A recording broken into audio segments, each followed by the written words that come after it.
You go by feel. Oh, that's good, boy. Bloody beautiful.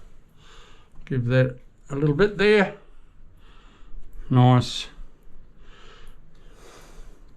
You go for feel. A lot of tiling is feel.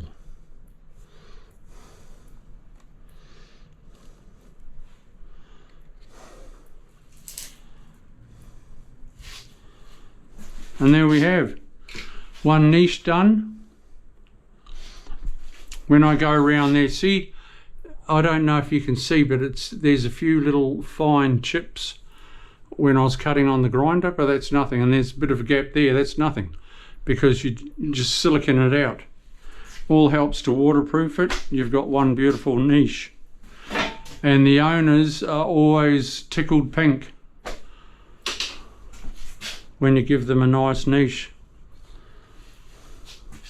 We'll see you soon. Give us a thumbs up.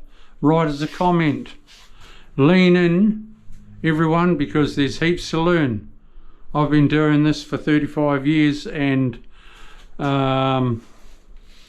there's sort of some things that you need to listen and learn. And we'll see you soon. Bye.